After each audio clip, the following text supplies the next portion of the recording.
And welcome to La Rosa Reads. I'm Denise La Rosa, and today I'm sharing all of my favorite reads of the first quarter of 2024. Let's talk books.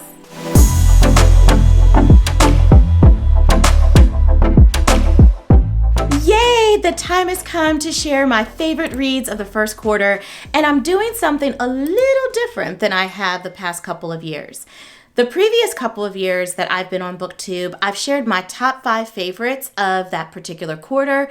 This year, I'm just feeling led to share all of my 5-star reads of each quarter and give myself time to sit with all of these books and reflect upon them so that, good Lord willing, by the end of the year, I would have had some thoughtful moments that will help me come to a decision as to which book is my favorite of the year. But let me back it up and not get ahead of myself. Let's talk about this quarter and all of my 5-star reads. My first 5-star read of 2024 was The Creative Act, A Way of Being by Rick Rubin. I did a whole entire video. You can check out that video to hear more of my thoughts on this book. All I will tell you in this particular video is that it is a nonfiction work of art, talking about how each and every single one of us is an artist by how we craft our lives from day to day. Just that act, that simple yet important act, has us all in artistry, in the creative act. And I just loved it so much. It was so meditative and reflective, and I'm glad I listened to the audiobook. It is deserving of all the stars. My second 5-star read of the year came from none other than the legendary, late great Ann Petry with Country Place. This book was salacious and full of big characters with big problems and big drama, and I was here for it. We have a gentleman who hails from a small town in Connecticut, has been off to fight in the war. I believe it was World War I. Forgive me, I'm a little rusty on my memory there. But just know he had just been discharged from the war. He had been there 4 years. He left his wife of 2 years to go fight in this war. And so he's returning to his hometown, his wife and his parents, and feels disconnected, nervous, just a little fearful, really just at the edge of his seat and not knowing what lies ahead for him. And then we have his wife, who is no good, you guys. This woman is up to no good, and neither is her mother. There is a lot going on in this little town, and it is suspenseful. It is really full of like a thriller type of vibe, just like Ann Petry does. I don't know why people don't describe her books as thrillers, because it was a little like suspenseful, a little scary, and I loved every minute of reading Country Place. And then we had another favorite author of mine, James McBride. Mr. James McBride and his memoir, The Color of Water, which really centers his loving, feisty, spunky, amazing, incredible human being of a mother. And I am so grateful that I listened to this via audiobook, because each chapter bounces back and forth between James McBride and his own reflections and thoughts and his mother. And we have 2 different narrators, a narrator for James McBride's part, a narrator for his mother's part. And this book, this lived experience of James McBride being a biracial man, having 2 parents, one being a black father whom passed away whenever James McBride was 8, and his white mother who just didn't, I don't want to say she didn't see color. It wasn't so much that she was colorblind. She just really wanted to see the humanity in every individual. And that to her was her focus more than the color of their skin. And she raised 12 biracial children all by herself, boldly, fearlessly, and just with no nonsense in Black communities. And she is just a remarkable woman that we all could learn from. I am so glad that I listened to this memoir. A'ja Wilson, 2-time MVP champion of the WNBA, gave us Dear Black Girls. And I am so glad that I read these letters, these love letters to Black girls, young and old. A'ja Wilson is a force, not just on the basketball court, but a force in life. This is a woman who grew up being diagnosed with dyslexia, and for her to be writing this book and to have accomplished all she has, she does this with humility, with grace, but also with a lot of Black girl magic and confidence. And I loved it. This is the perfect graduation gift, just a perfect birthday gift. Gift this book to any and every Black girl, young and old, that you know, and I promise you they will have a good time. So many of her letters are things that resonate and just could be felt deeply, even though she had experiences unique to her. There were definitely some universal truths that for me as a Black woman, I could connect with. So I am glad that Olive from a book Olive suggested and Buddy read this book with yours truly.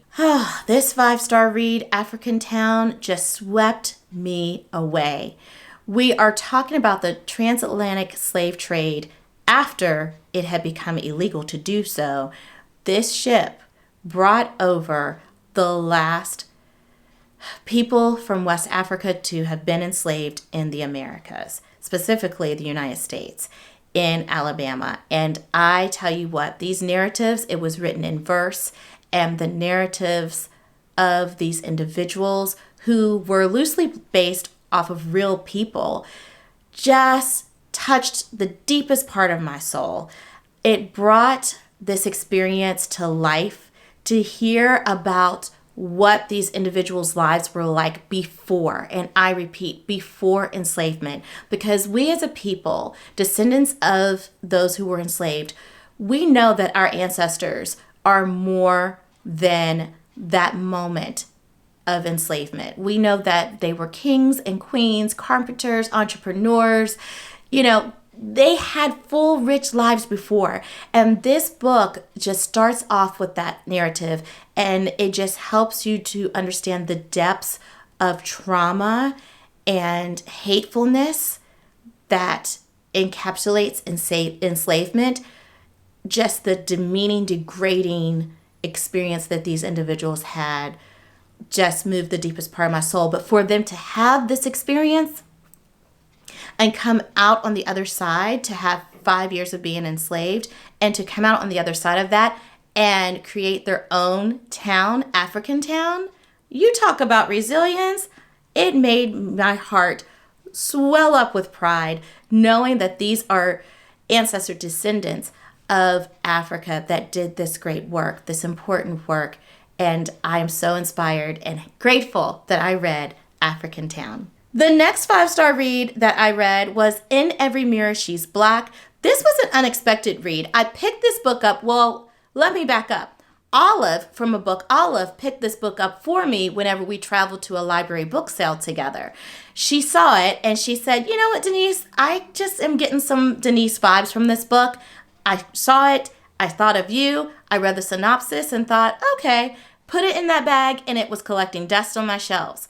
But then I had to read the sequel to this book for another project. And I was like, wait a minute, I got to read the first one. I am so grateful that I read this book because it ended up being a 5-star read for me. We have 3 women, Brittany Ray, a Black American woman. We have Kemi, a Nigerian American woman. And we have Muna, a Somalian woman. And these 3 women end up in Sweden for 3 different reasons. And yet and still, being a Black woman is at the center of their lived experiences, how they respond to the world, how the world responds to them. And each of them are bringing their lived experiences prior to being in Sweden. They're bringing all of that to Sweden and to their life circumstances in the present. And the way this story is told, it's just so eloquently told in a way that had me flipping those pages. I could not put it down. I'm glad I read In Every Mirror She's Black because it ended up being a 5-star read for your girl. The sequel, Everything Is Not Enough, also earned 5 stars from me. We continued this journey because there was a cliffhanger. There was some unfinished business with these 3 women. And I'm so grateful that we got a chance to spend time with them in the second book. And I will say this one took more of a soap opera type of vibe. It was a little more salacious, a lot more drama, but that was to be expected because so much went down in that first book that was intense. And you knew for things to be resolved. There was going to be some drama. And guess what? I loved every minute.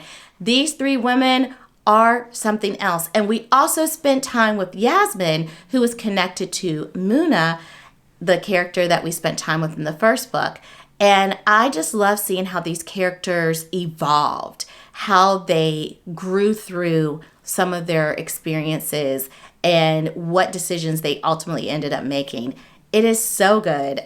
You gotta read it. Don't take my word from it. Read it yourself. And then there was The House of Eve, the book that I feel like just was everywhere on Bookstagram. And I'm late to the party, but I made it to the party and I'm so glad I did.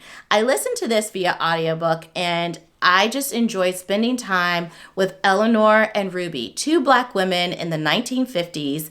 One, Ruby living in Philadelphia, Eleanor living in Washington, D.C., that were grappling with identity as Black women, also the circumstances that surround them as Black women in the 1950s, the expectations, the hopes, the dreams, the nightmares, the traumas, the hard times, and also some joy and resolve that comes through those experiences.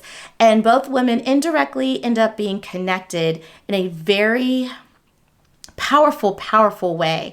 We're also dealing with infertility. We're dealing with adoption. We're dealing with so much on the maternal side as well, which I appreciate. I loved The House of Eve. The last 5-star read of the first quarter for me was What You Are Looking For Is in the Library. This translated fiction novel just, took my breath away, gave me all the feels. We have this very mysterious, quaint library connected to a community center, and different individuals, because these are short stories, different individuals end up at this library looking for something very specific.